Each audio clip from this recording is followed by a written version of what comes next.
দর্শক, এই মুহূর্তে কথা বলছেন ডাকসুর নির্বাচন কমিশনার। আমরা সরাসরি সেখানে চলে যাচ্ছি।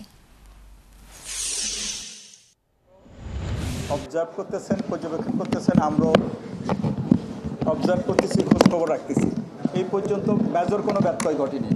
আমরা কিছু অভিযোগ পেয়েছি, কিছু সরাসরি ফিজিক্যালি আমরা না, আমাদের সম্মানিত কমিশনার মধ্যে সরাসরি ওনাদের সামনে তাদেরকে সতর্ক করে দিয়েছে, আর কিছু আমরা ওভার দি টেলিফোন আমরা সতর্ক করে দিয়েছি।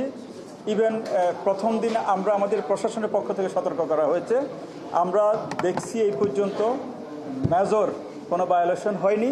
বাই দিস টাইম আমরা রঙিন বিলবোর্ডগুলো সরানোর ব্যবস্থা করেছি, আজকেও বিলবোর্ড সরাচ্ছে। আমরা আগামীকাল সকাল পর্যন্ত যাতে মেজর ভায়োলেশন না হয় সেটা ঠিক রাখার জন্য আমরা চিফ রিটার্নিং অফিসার এবং ওনার টিম সর্বদা কাজ করতেছে।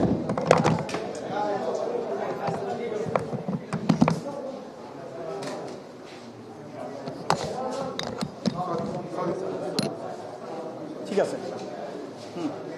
হ্যাঁ, এখন পর্যন্ত যে কথাটা আসছে প্রত্যাহারের, আমরা যেহেতু আরও একটু সময় আছে, এই পর্যন্ত প্রায় 21 জনের তথ্য আমরা পেয়েছি যারা নমিনেশন পেপার নিয়েছিল ডাকসুতে ইলেকশন করার জন্য, তারা স্বেচ্ছায় প্রত্যাহার করে যাচ্ছে।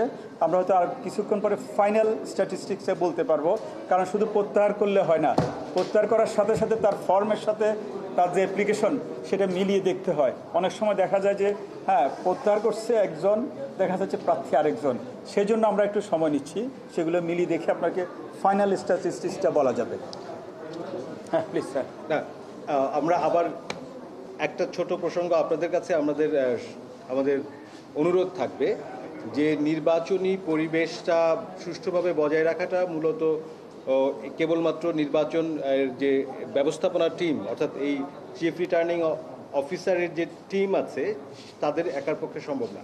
এটাতে আমাদের যারা প্রতিদ্বন্দ্বী প্রার্থী আছেন তাদের সকলের সহযোগিতা দরকার, তাদের পরস্পরের সহনশীলতা দরকার। আমার যারা শিক্ষার্থী আছেন, যে বিপুল সংখ্যক ভোটার আছেন, তাদের সবার সক্রিয় ভিজিলেন্স দরকার, তাদের নজরদারিত্ব দরকার। তো আমরা আশা করব যে আপনারা সেই জায়গাতে তাদেরকে সহযোগিতা করবেন, এবং যখন আপনারা দেখছেন যে সকল পক্ষ বলছে যে তাদের জন্য লেভেল প্লেইং